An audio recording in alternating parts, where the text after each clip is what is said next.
வணக்கம் மக்களே. நாம் இன்றைக்கி பார்க்க போகிற ரெசிபி என்னென்னா முருங்கைக்காய் குழம்பு தான் வைக்க போகிறோம். அதுக்கு வாங்க என்னென்ன பொருள்னு பார்க்கலாம். ஒரு 1/4 கிலோ அளவுக்கு சின்ன வெங்காயம், 6-7 பல் பூண்டு, சின்ன துண்டு இஞ்சி, அதுக்கு தேவையான முருங்கைக்காய் கட் பண்ணி வச்சுருக்கேன். வாங்க மசாலா அரைச்சிக்கலாம். இப்போ வாங்க இந்த குழம்புக்கு தேவையான மசாலா அரைச்சிக்கலாம்.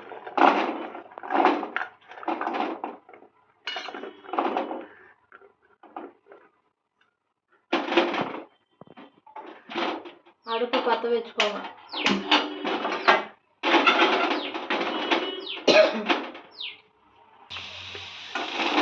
அடுப்பை ஸ்லிம்லேயே வச்சுக்கோங்க. அப்படியே ஒரு நிமிஷத்துக்கு வதக்கலாங்க.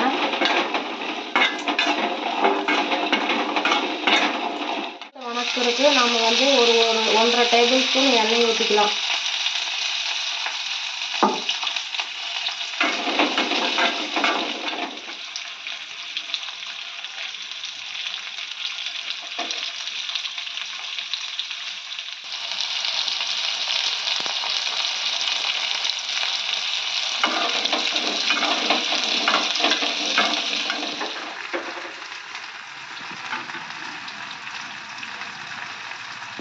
இப்போ பாருங்க மக்களே, வெங்காயம் ஓரளவுக்கு வதங்கிருச்சு.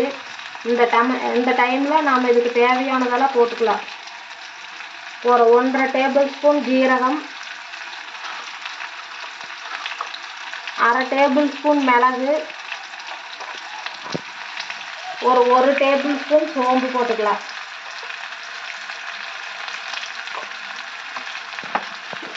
இது கூட சேர்த்து இதையும் நல்லா வதக்கிக்கலாம். ஒரு நிமிஷத்துக்கு நல்லா வதக்கலாம்.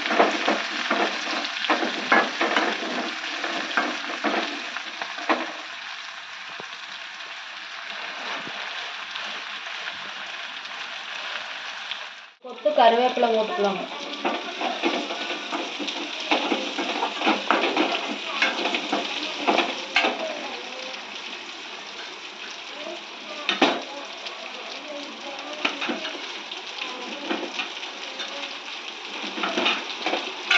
இப்போ 2 தக்காளியை கட் பண்ணி போட்டுக்கலாம்.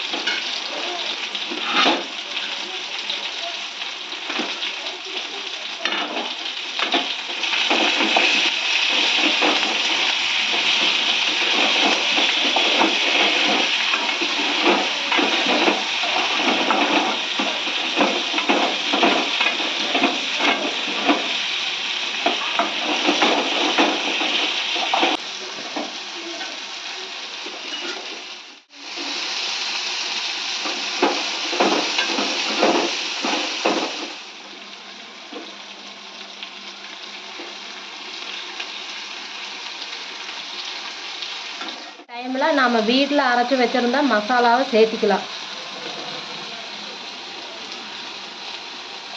அடுப்பை வந்து ஸ்லிம்லேயே வச்சுக்கோங்க.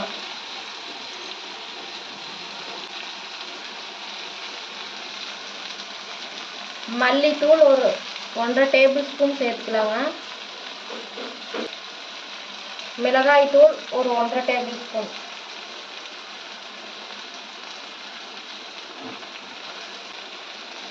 சேர்த்திட்டு இது கூட அப்படியே வணக்கலாம்.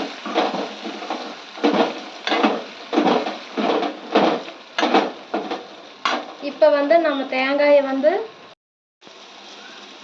இந்த டைமில் நம்ம ஒரு 1/2 மூடி தேங்காய் போட்டுக்கலாம்.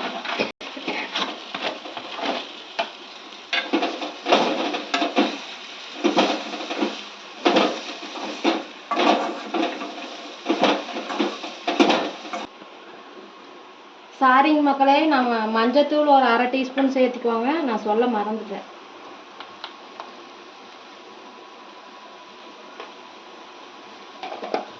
இப்போ மக்களே, இனி இது சூடாறுனது ஒரு பேஸ்ட்டாக அரைச்சிக்கலாம்.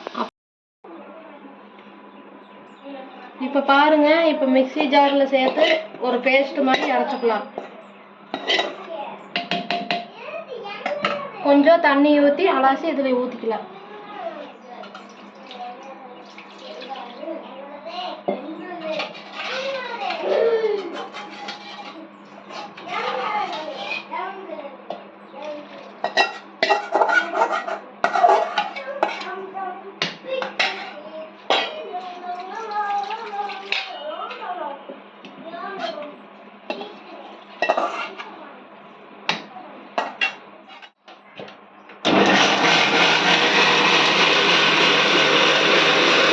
தாளிச்சு விட்டுக்கலாம் வாங்க.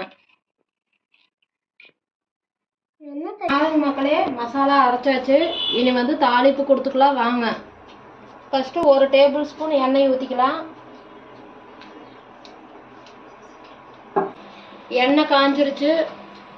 ஒரு 1/2 டீஸ்பூன் கடுகு,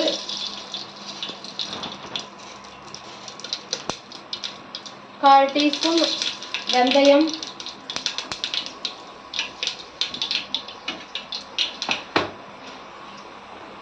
சின்ன வெங்காயம் தேவையான அளவு, கருவேப்பிலை,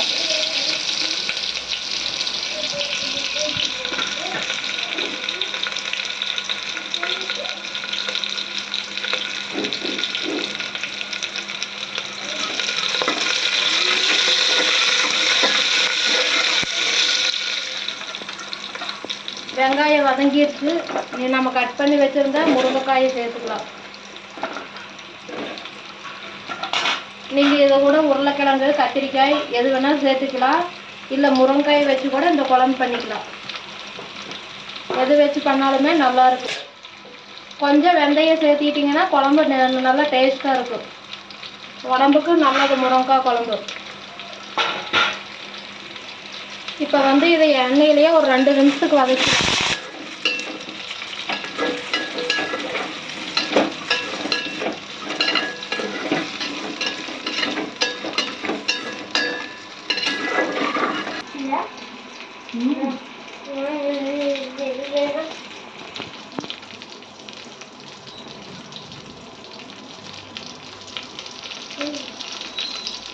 இப்போ பாருங்கள் 2 நிமிஷம் எண்ணெயிலேயே வதங்கிடுச்சு. இந்த டைமில் ஒரு சின்ன நெல்லிக்காய் சைஸ் அளவு புளி எடுத்து கரைச்சி வடித்து வச்சுருக்கேன். இப்போ வந்து இதோட இதை சேர்த்திக்கலாம். ஒரு 5 நிமிஷத்துக்கு பச்சை வாசம் போகிற அளவுக்கு இது கொதிச்சு வரட்டும். மூடி போட்டு மூடிக்கலாம்.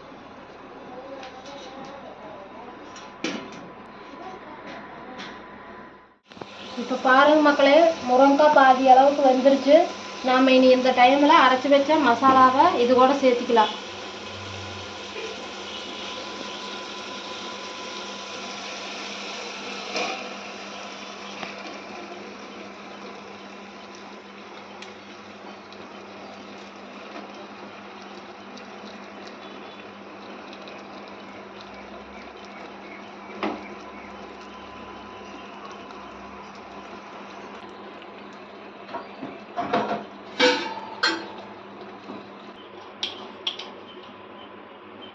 தேவையான அளவு இனி உப்பு சேர்த்துக்கலாம்.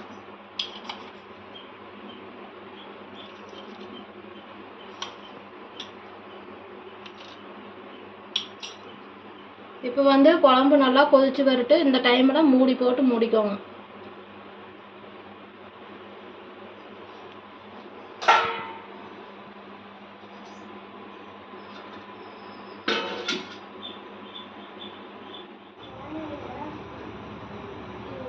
இப்போ பாருங்க, குழம்பு நல்லா கொதிச்சு வந்துருச்சு. இந்த டைமில் நாம் ஒரு 2 கொத்தமல்லி தழையை போட்டுக்கலாம்.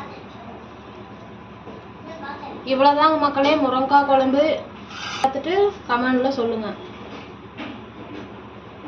இப்போ பாருங்க மக்களே, சுட சுட சாதம், சத்தான முருங்கைக்காய் குழம்பு, புளி ரசம், மாங்காய் கட் பண்ணி வச்சுருக்கேன். எல்லாமே ரெடி. வாங்க சாப்பிடலாம்.